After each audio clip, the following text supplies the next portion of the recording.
Hi, in the last session, we have written the VHDL code for Baud Clock Generator, and we have also fixed all the syntax error.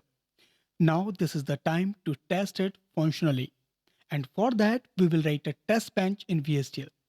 So as I explained, test benches is kind of a separate VHDL code, or you can say a separate VHDL module without any input output ports in your design.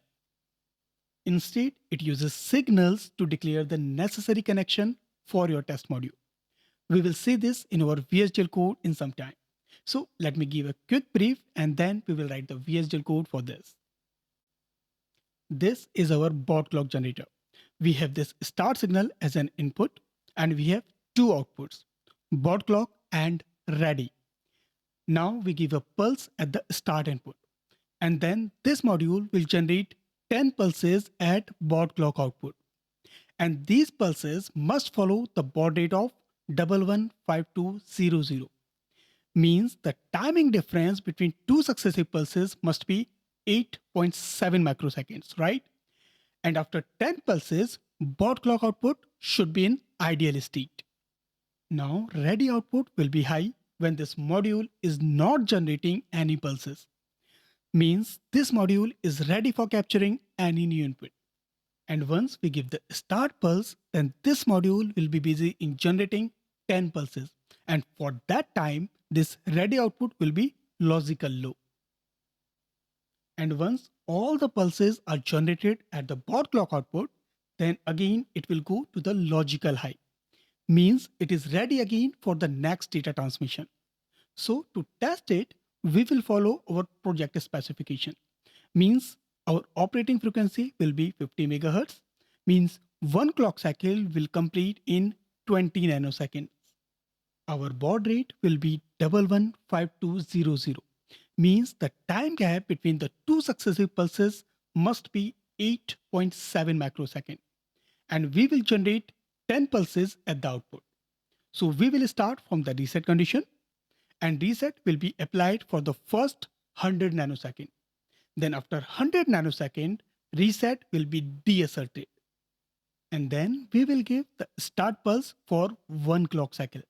And then everything must be handled by our test module, like generating 10 pulses at the baud rate of 115200 and ready signal management, etc. So this is our simple test sequence. Okay, so in the last session, we have designed this Baud clock generator and we have written this VHDL code for this Baud clock generator design, right? And we compiled it into the model sim simulator and we fixed all the syntax error in this program. But that does not mean that functionally this program is correct, right? So in this session, we are going to test this Baud clock generator functionally, that either this program is working correctly or not, and we are getting the expected results or not. So we will test this Baud clock generator with data width of 10 with 50 megahertz of clock frequency and the baud rate of 115200. So first we will open the model sim simulator and then create a project for this Baud clock generator and for the test bench for this Baud clock generator. So open the model sim simulator. So model sim, click on this. Now model sim is opening. Let's maximize this window. Now once again we are repeating the steps in this program as well. So what we will do that we will create a new project for this Baud clock generator which we have already written in the last session. So we will create a project and then import that Baud clock generator files in this project. So for this we will go to this file tab. Now click on this new button and then you will see this project option here. So click on this project. Now just a small warning that this operation will close the current project. So continue. Yes. Now I will give a project name for this project. Suppose this project is Baud clock generator. So this is Baud clock generator. Now give the project location that where you want to save this project. So click on browse. Suppose I want to save this on this C drive and this 0 model sim projects. And I have already created the folder that is UART project. So I will select this And now I have the another folder that is Baud Clock Generator. So I will open it. Now, as I told you that all of my VHDL files are placed at one single folder and that is named as source. So I will create a new folder here and I will give it a name that's source, SRC. Enter. So this is the folder for our all of the VHDL files. Now I will create another folder for this model sim project and suppose this is named as model sim. And now I will create one another folder for the test bench. So create a new folder here and give it a name test bench.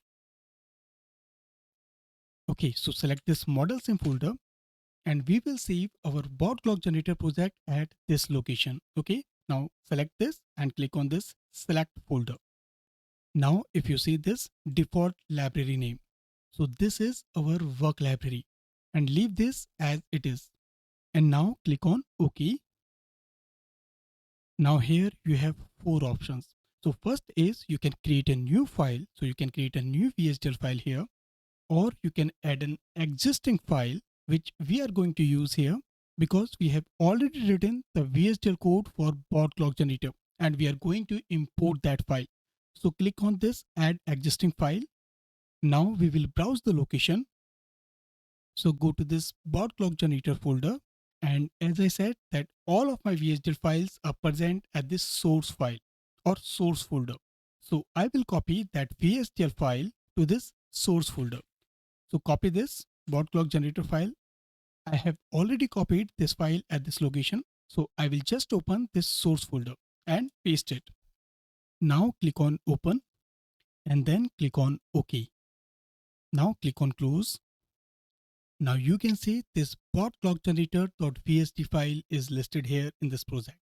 And you are seeing the status that is question mark because we have not compiled this program yet. So first we will compile this Baud Clock Generator.vsd file. So for this, just right click on this file. Now you will see this compile option. So select this. Now you have multiple options here. But because we have just one single file listed here, so I will click on this compile selected. So let's compile it. So you can see that it has returned one error here. So you can see it here. Let me make this window a little big so you can see it. Now, if you double click here, so it will tell you that what is this error. Let me make it little wide first. So model sim is complaining that I have used this Baud clock as an output, but at the same time, I'm reading this output port that is Baud clock, and that is not allowed by the VHDL compiler. But the recent version of VHDL compiler actually allows this. So it is also mentioned here that is VHDL 2008 allows reading outputs. And we have seen this error in the last session as well. And the fix is really simple. What we will do that we will select this VHDL file or we will select this VHDL project. Now right click and go to the properties. Now you will see this window here and we will go to this VHDL tab and you can see that it is by default selected 1076-2002, but we will select this 2008 version. So just simply select this and then click on OK. Now we need to recompile our program first. So again, select this VHDL file, right click, now select compile and then click on compile selected. So you can see that that error has been gone and we have this success message that is compile of Baud Clock Generator.vsd was successful. And you can see the right tick here as well. Now it's the time to write a test bench for this project so that we can see the outputs in the form of waveform windows and we can verify that this program is functionally correct or not, right? So we will write that program in the Notepad++ once again. So select this. Now first I will create a new file. So click here. And the first step is to save this file as an .vsd file. And that is really important because when you tell Notepad++ that you are writing a VHDL code but not a plain text, so it can highlight the keywords and other necessary things for you. So first save this file. So go to this file tab and click on save as.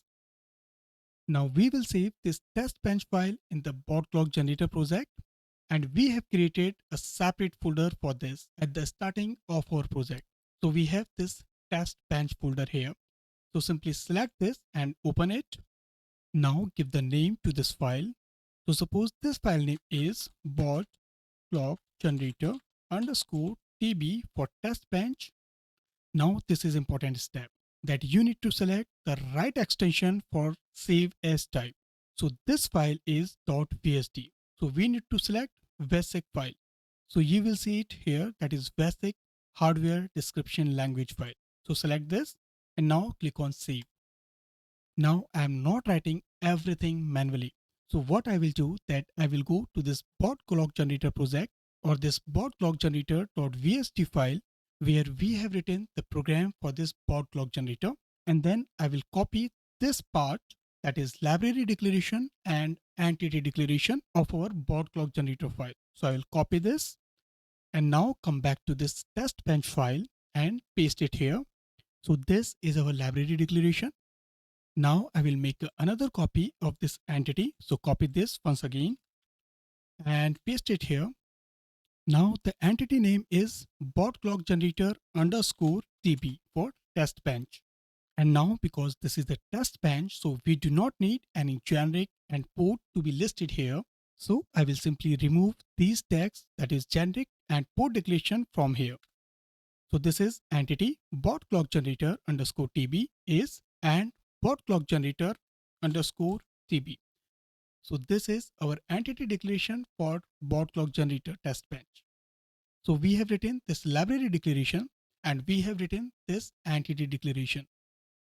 Now the next part is architecture section. So write it, architecture behave of this Baud Clock Generator underscore TB is, now leave this as it is here. Now type begin and in the last write and architecture. So and behave. So this is our architecture body and we have two sections here. So this section is declaration part or declaration section, and this section is our functional section. Now because this is the test bench, so we need to use that Baud Clock Generator file or that Baud Clock Generator module as a component here, right? And for that, we need to declare that program as a component here in this test bench program. So I have already copied it here. We just need to replace this entity keyword with the component. So this is the keyword again. And in the last, this Baud Clock Generator, replace this with component. So we have declared this component part here. And this means that this Baud Clock Generator, so that was our main module in the last session, and that module is working as a small component of this test bench that is named as Baud Clock Generator underscore TB. Now at the same time, I will also declare the signals for this test bench. And we know we have these 5 signals here. So I will copy this and now paste this here.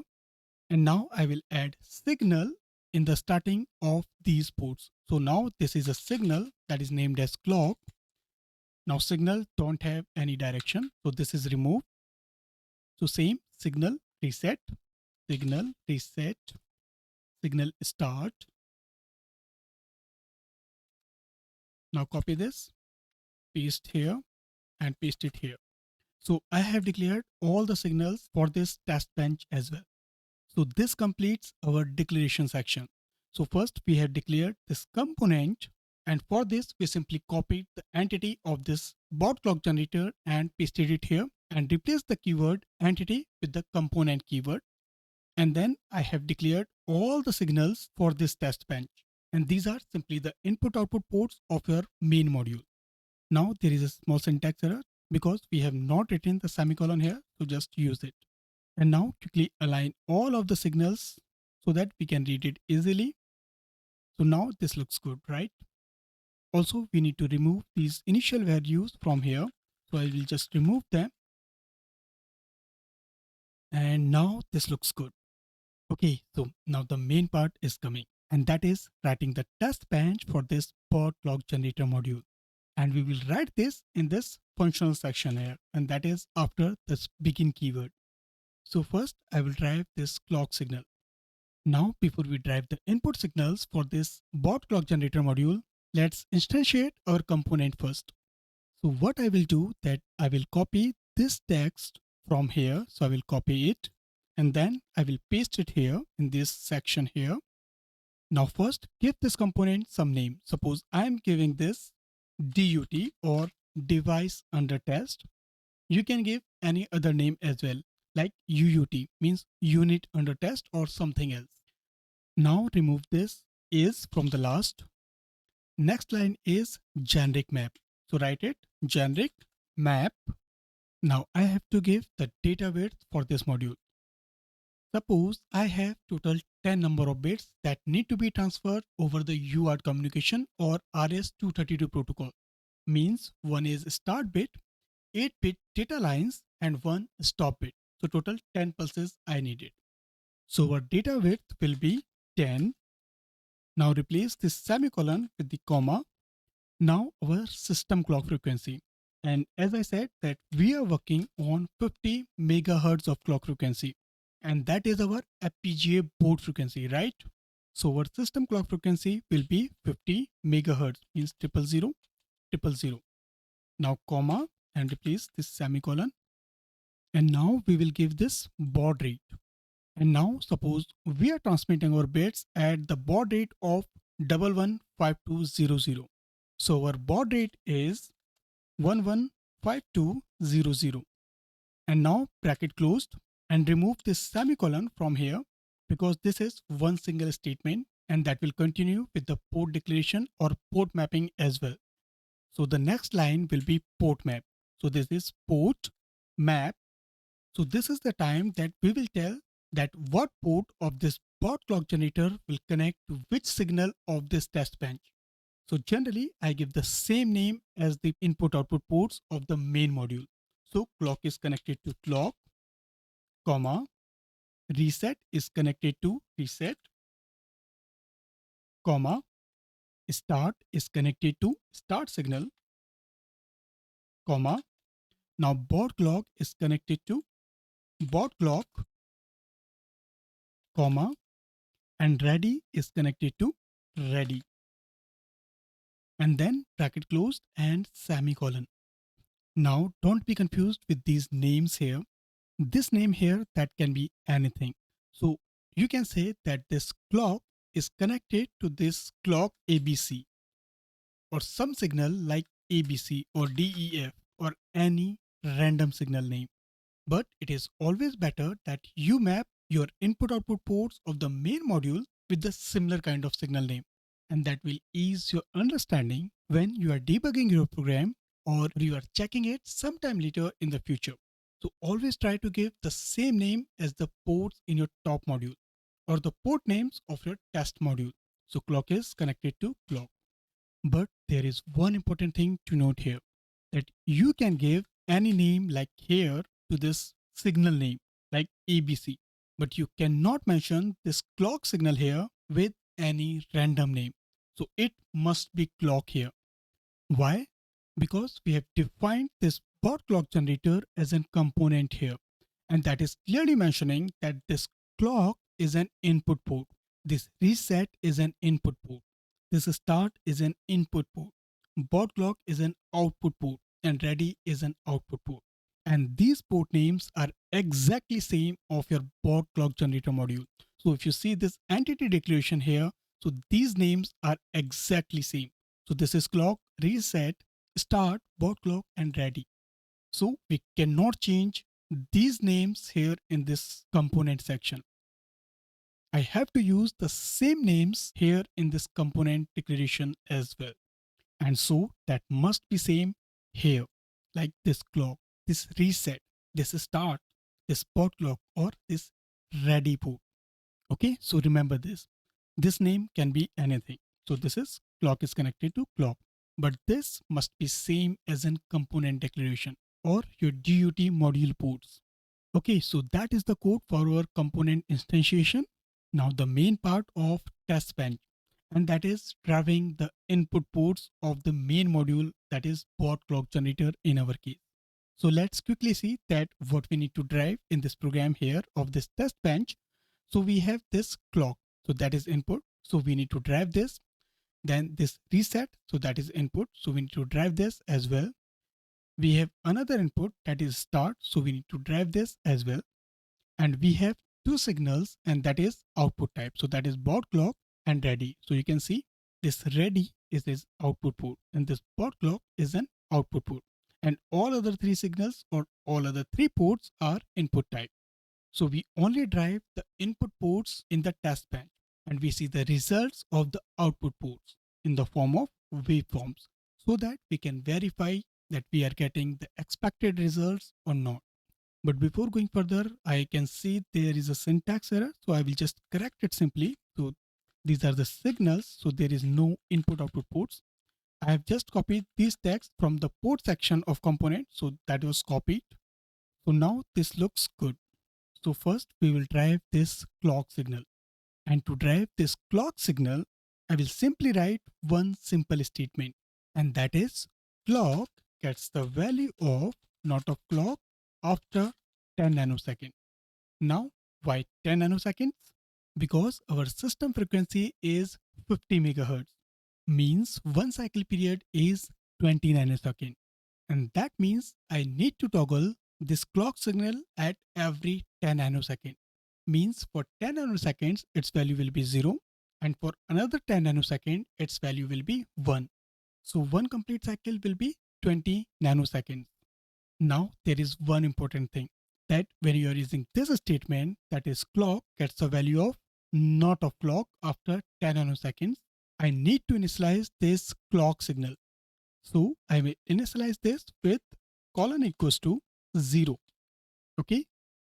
Now what will happen if you don't initialize this clock signal with some value? So if you do not initialize this clock signal, then its value will be uninitialized or the value is undefined value. And here you are saying that clock gets the value of not of clock. So the question is that what will be the value of an uninitialized value or undefined value? And that is undefined, right? So we need to define some defined value at the initial stage. And that is why I have initialized this clock signal with some initial value of 0. And now this code will work fine. Even though there is one another way of generating this clock signal, and that is by using the process block.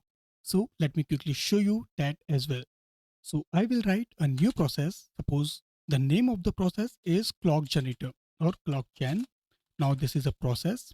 Now begin and end process. So this is our process body. Now clock is having the value of 0. Now wait for 10 nanoseconds. Now clock gets the value of 1. Now wait for another 10 nanoseconds and that's it. And now if you're using this process block to generate your clock signal, then you do not need to initialize this value here. You can simply write that signal clock colon std logic semicolon. Why? Because when this process will execute, then first clock will get the value of 0, then it will wait for 10 nanosecond, and then the value of clock will be 1, and then it will wait again for another 10 nanosecond. And that will happen in the loop.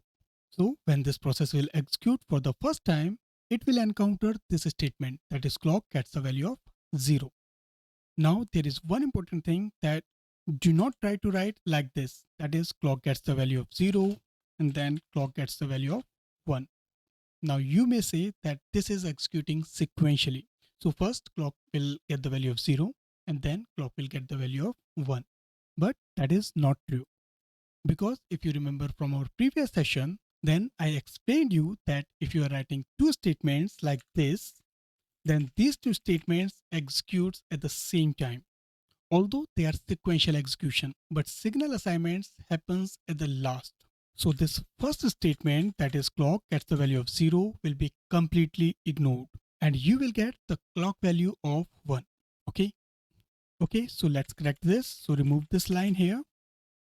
Now another important thing is that this line and these multiple lines are doing the same thing. Means either you can use this line or this set of statements. but you cannot use both of these statements. Okay, so I will remove these multiple lines from here and I will use this one single statement in this test bench here. And for this, we need to initialize our clock signal. So let's initialize it with 0. Okay. Okay. So what we did that we have defined this clock signal, or you can say that we have derived this clock signal with 50 megahertz of clock frequency. And now we have two more inputs to drive, and that is reset input and start input. And we do not need to do anything for this baud clock and ready port because these are the output ports. Okay, so let's create one another process for these two inputs, that is reset and start. So let's write it here. You can write it anywhere, like after this begin keyword or after this clock assignments or even after this DUT. It really doesn't matter that where you are writing your process block, because all of these statements are separate with each other and they execute separately as well. So let's write the process here. So first give it some name. Suppose this is a main process. Now we will go a little up so that we can clearly see. Okay, so main process colon process. Now begin and end process. Okay, so this is our process body. Now if you notice, then this process block does not have any sensitivity list here, and that I have did intentionally. Why? Because we are going to use wait statement in this process block. So these are some special kind of process blocks where you do not write any sensitivity list. But the most important thing to note is that you cannot synthesize these type of programs. But that is completely fine because we are writing this test bench to simulate our VHDL module, like in case that is Baud Clock Generator. And we are not going to implement this test bench into the FPGA board. So we really don't care if this code is not synthesizable. Okay, so let's start our process. So begin. Now at the starting of my simulation, I want to assert reset signal. And then after some time, I will remove the reset from the module so that our module can function after the reset. Means at the very initial stage of simulation, our reset signal should be high. So reset is 1. Now I will wait for some time. For example, let's say that this reset condition is asserted for 100 nanosecond. So reset gets the value of 1. Now wait for 100 nanosecond. Now you do not need to wait for that long period. So you can short it as well, like 50 nanosecond and so. But let's say for our code, this is 100 nanosecond. And what will happen after this 100 nanosecond, that our reset signal will goes to low. Means after 100 nanoseconds, our Baud clock generator is come out from the reset condition, right? So this is one input, that is reset. But what about the another input, that is start? So let's refine that signal here itself. So at the very starting, means when reset is equals to 1, I will say that our start signal is 0, right? So start is 0. Because when our module is in reset condition, then I do not want to send anything. So start is 0. But it is completely fine when you test this module when reset is equals to 1 and start is also 1. And even I will say you should test these conditions as well, so that you come to know that what will happen in this situation, that when reset is high and start is also high. But in this test bench, let's ignore this condition. So first, my reset signal is asserted at 0 timestamp, and at the same time, my start signal is 0. Now I will wait for 100 nanosecond, means after waiting this 100 nanosecond of time period, our reset signal will goes to low, means our module come out from the reset condition. And now I also want to drive this start input. But instead writing it straight after the 100 nanosecond, I will prefer to wait for the next rising edge.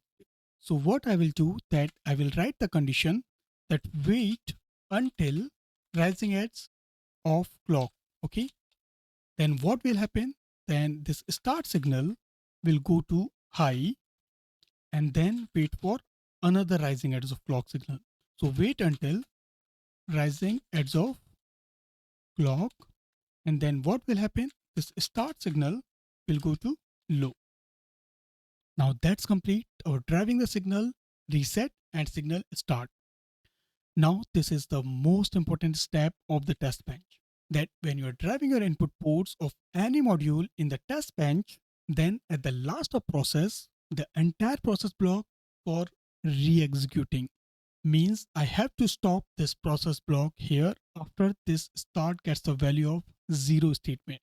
So I will use this wait keyword. So this is most important to add this statement here.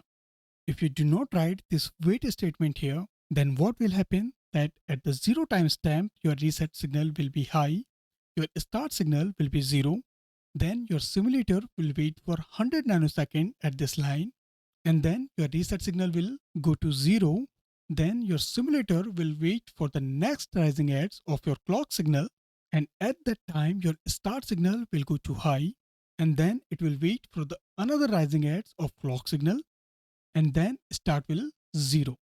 But as soon as this statement hits, and if you're not using this wait statement here, then your process will jump to this statement here, and the whole process will continue to run once again. So always remember that you need to hold your process execution once you drive all the input signals in your process block. Okay, so always remember this. Another important thing, and that is sensitivity list here. So you must notice that we have not written any signals or any port in the sensitivity list of this process block, because we are using wait statement in this process here. So we do not need to write any sensitivity list here. If you write them, then you will get the syntax error while you are compiling your program. Okay. Now, if you wonder that why we have not written this statement, that is start gets a value of 1 here, and why we have waited for another rising edge of clock. And that is because we wanted to synchronize this start signal with the system clock frequency. So we have used this wait until statement here. If you do not wait for the rising edge of clock, then your module can have timing issues, because your flip-flop needs some setup time to capture the input and to pass it to the output. So as a safe side, after this reset condition, we will wait for the rising edge of clock signal. Then start will get the value of 1, and after the very next pulse of the rising edge, your start signal will be 0. Okay, so that's complete our VHDL test bench code, and everything looks good to me. So now it's the time to compile this test bench program, and then we will see the results in the waveforms. So let's move to the model sim simulator once again. Now I will right click here. Then you will see the option of add to project. And now you will see the same options here. That is new VHDL file, add an existing file, simulation configuration and folder. So I have written the Testbench module in the Notepad++ editor, right? And here we are just importing that file. So I will choose this existing file option. So click here. Now click on browse.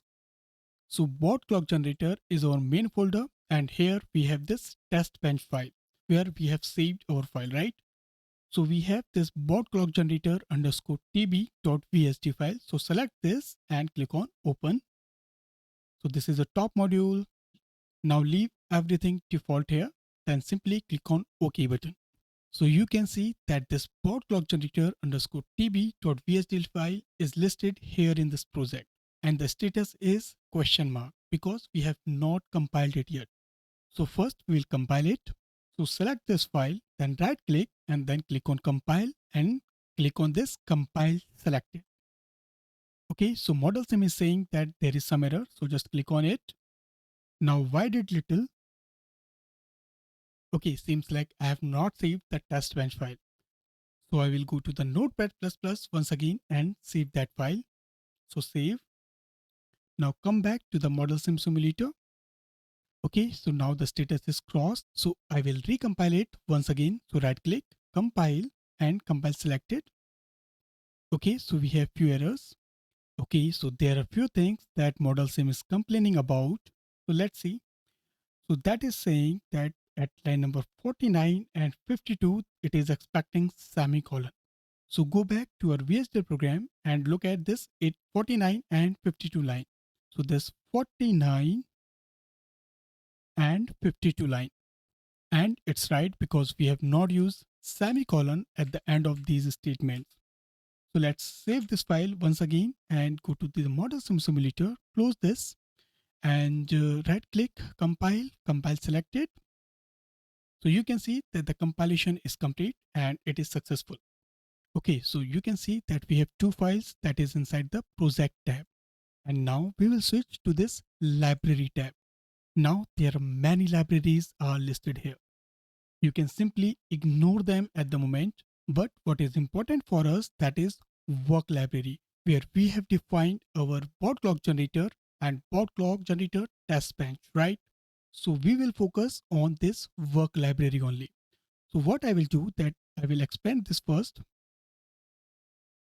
sort it by name. So I will see this work library at top. So this is our Baud Clock Generator test bench and we have behave as an architecture, and this is our Baud Clock Generator main module, right? So we are going to simulate this test bench program. So I will select this, then right click and then click on simulate. Okay, so it is giving some error in the loading and it come up with some error. Okay, so it is saying that there is some problem at this line number 73. So let's move to our VHDL code. So this 73 line is actually our port mapping of component instantiation. So these all set of lines are actually one single statement. So it is saying that there is some problem in this component instantiation. So let's move to the model sim once again and see that what it is saying. So it is saying that no default binding for component instantiate UUT. So these are system clock frequency and theta weight. So let's jump to the Baud Clock Generator VHDL code. Okay, so let's remove the initial values from here. Let's remove them. And let's see if these changes are solving the problem. So let's save this file and save this file as well. Now go to the model sim simulator and go to this project tab. Now we will compile both of these files here. So compile all. So both of these files are compiled successfully. And now go to this library tab and select this Baud Clock Generator underscore TB. Right click and then simulate. Okay, so let's try to open this Baud Clock Generator file from here. So double click on it and let's see what is happening here. Oh, seems like some another file that has been copied at the same location. So what I will do, that I will copy our current VHDL code from here and then I will paste it at this program. So I will save it now and then I will right click and then compile all. Okay, so now the compilation is done and there is no syntax in our VHDL code. So let's jump to the library tab once again and now select this Baud Clock Generator underscore TB and then right click simulate. So you can see that if everything is going well, then you will see this simulator window here. Now, if you focus on this main window here, then you will see multiple tab here, right? So what I will do, that I will switch to this waveform tab. Now you can see that everything is blank here because we have not added any signals here. So you can see that is object window here and this is your files and library view. So you can see that this Baud Clock Generator underscore TB, that is our top level module, and you will see the plus button here. So you can expand it from here. So you will see that under this Baud Clock Generator test bench, you have this DUT or device under test, and that DUT having three processes, that is bit period process, pulse control process, and ready output process, right? So if you select this DUT, then all the signals are listed here in this object section. And I can select the important signals and input output ports from this list, and then I can move them to this waveform window. So what is important? So clock signal is important, reset signal is important, start is important because these are input output ports, system clock frequency, that is important, And ready port is important. So these 5 objects are our input output ports of DUT or device under test. So you can simply right click and you can click on add waveform, or you can just simply select them and just drag and drop to this waveform window. Now just make this window little wide so that we can see all the signals listed here. I will also add few more signals in this list. So I will select this beat period counter and this pulse banding signal. So these are our internal signals of DUT, right? So move these two signals to this waveform window. Now let's quickly adjust these windows so that we can have better picture of these waveforms. Okay, so this view is better. Now you can see that there is nothing mentioned in this waveform window here because we have not compiled our project yet. So what I will do now, that I will run my simulator for some specific time. So for that you have couple of options. So you can see that there are multiple buttons are listed here. So you can simply click on these buttons, like this is for restarting your compiler. This is run your simulator for some specific time, and that is mentioned here. So when you click on this button, then your simulator will run for this 100 picosecond. You can change this time as well. For example, 100 nanosecond. So you can change it to 100 nanosecond. And there are few more options like continuous run, break, like that. And we have one another method, and that is by using the transcript. So I will go down to this list. I can give the command to my simulator like that. So I want my simulator to run for 200 nanosecond first. So I will write run for 200 nanosecond.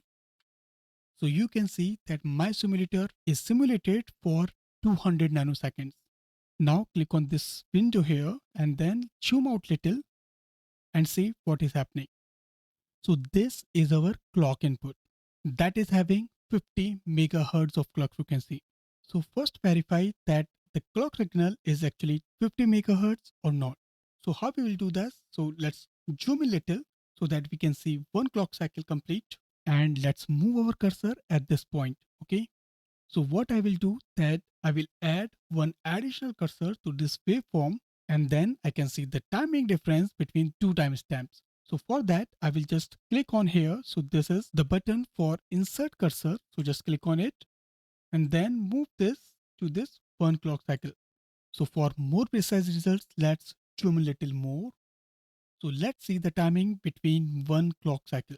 So this is our starting point and this is our one complete cycle. Okay, so let's see how you can measure this.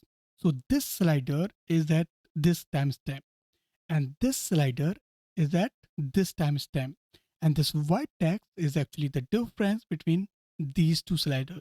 So if you notice, so this is 19871, means nearly 20 nanoseconds. There is little variation because these sliders are not exactly at this point.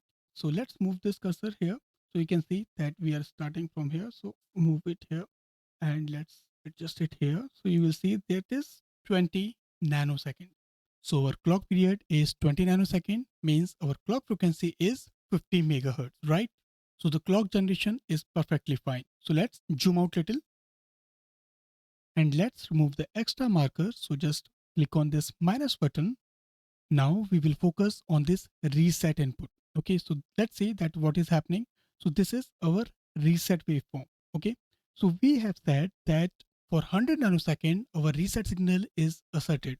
Means reset signal value is 1, and then after 100 nanosecond, our device will come out from the reset condition, right?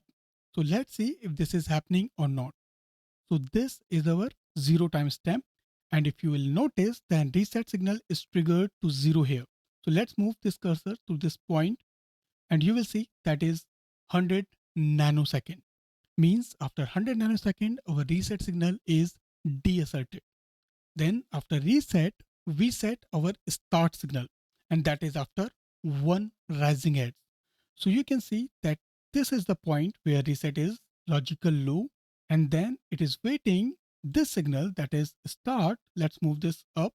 So this signal is start is going to high after one rising edge. So this is the timestamp when reset signal is deasserted, and then the next rising edge is this point. Okay. So you can see that at this point, our start signal is high for one clock cycle. And for the very next rising edge, our start signal goes to low. So that is also working fine. So this is good, but we have missed to add baud clock to this waveform. So what I will do that I will select this baud clock, which is our output signal, and that is our main signal as well. So I will move this signal to this list here.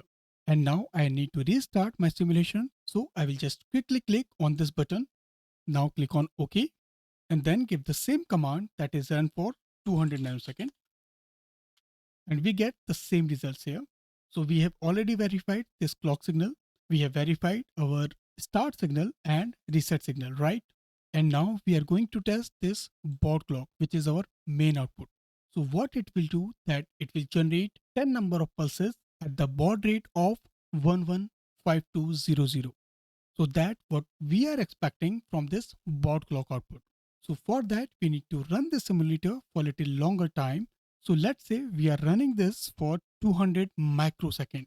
So give the command run for 200 microsecond. Now this is a little longer duration. So I will zoom out this waveform window. So let's see what is happening. Okay, so you can see that this section after this point, nothing major is happening. So these are flat lines here. But what is important, that is before this point. So let's zoom in little and let's slide this window. And now let's see that what is happening. Well, to brief this, let me add one more signal to this list, and that is pulse pending. So let's move this as well. Okay, so let's move to this initial point first and let's zoom in. Let's move this cursor.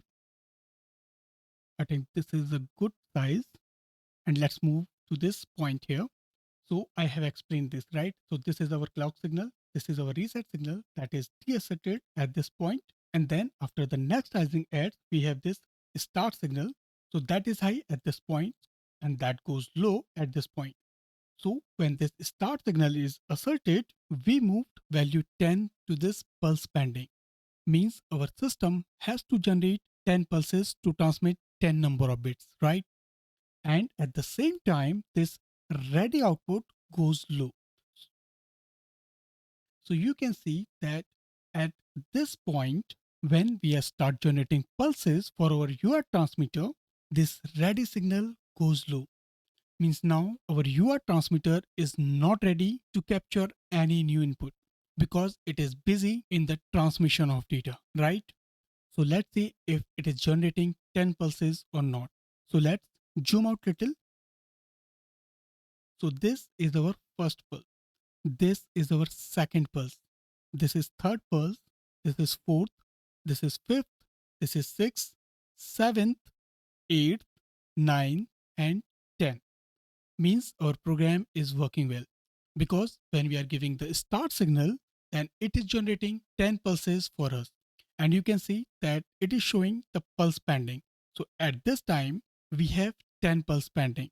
When one pulse is generated, then we have 9 pulses remaining. And then when second pulse is generated, then we have 6 pulses remaining. And when all the pulses are generated, then we have 0 pulses remaining. And now when all the bits are transmitted, and that means our transmitter is now ready to capture any new input. Means this ready output goes to high. So you can see that once all the pulses are generated, then our ready signal is set to high. So this is our ready output. Okay. So what we have tested, that we have tested the clock frequency, that is 50 megahertz, means 20 nanosecond is our clock cycle. Next, we have seen the reset condition. So for 100 nanosecond, reset is applied, and after that, reset is taken back. Then next, we have this start signal. So after the reset condition, we have given start pulse at the next rising edge of clock frequency. And after that, we have generated 10 baud clock pulses here. And once all the 10 pulses are generated, then our ready signal goes to high. This means functionally everything is working fine. But still, there is one more important thing to test here, and that is baud rate. Because we have tested that it is generating 10 pulses, but we have not tested that it is generating at the baud rate of 115200. 00 or not, right? So how we will test this? So we will capture the timing difference between two pulses. And if it is 8.7 microsecond, then this means that our timing specification is also fine. Now, why this 8.7 microsecond? Because if we use a calculator and we divide this baud rate from 1, so 1 divided by 115200, and we get the result. This is 8.68 microseconds. So let's see if we have the same timing difference between two pulses or not. Okay, so let's minimize this and move to this waveform window once again and see the timing difference between any two pulses. So you can choose these two pulses or these two pulses or these two pulses, anything, because the timing gap between two pulses are same for all these successive pulses, right? So let's zoom in little and let's add a marker to some specific point. So let's add a marker and let's zoom in little more and let's sync it to this point here. And now we will move to the next pulse. Okay, so the next pulse is here. Okay, so let's zoom a little more so that, yeah, so this is perfectly fine. So let's see what is the timing difference between these 2 points. So you can see the timing difference is 870,000 picosecond. And if you convert this to nanosecond and then microsecond, then you will get 8.7 microsecond. So let's check this. So this is nanosecond. So this is 8700 nanosecond and 8.7 microsecond, right? This means our timings are also perfectly fine for this 115200 baud rate. And our system is generating each pulse at the gap of 8.7 microseconds. Now, this is one module of our big project, that is UART communication. And this is just a Baud clock generator, which is a very small part of this big project that is completed now. And we have checked the syntax, so that is correct. We have checked the simulation where we have also validated the timing variations and the functionality of all the input output ports of this Baud clock generator module. Next, we will work on serializer module. So first we will design that serializer and then we will write the test bench for our serializer module. And then after that, next step will be UART transmitter. So we will develop that UART transmitter and then we will test it. Now in this session, we have gone through to the original Baud clock generator program. Then we have explained the test bench module.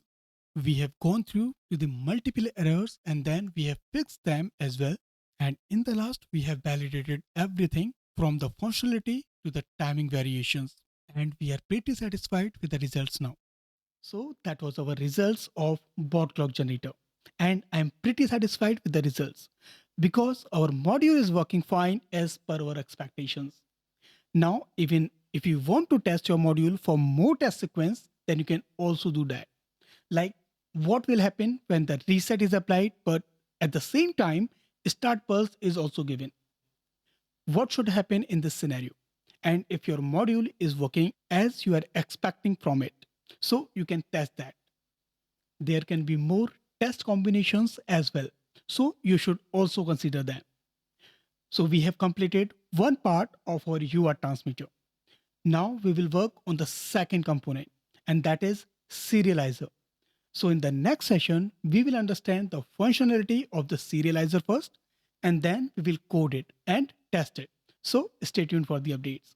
If you did not subscribe till now, then please do subscribe to learn and grow community for regular updates. If this video is informative, then please like this video, comment on video, and don't forget to share. Thank you for watching.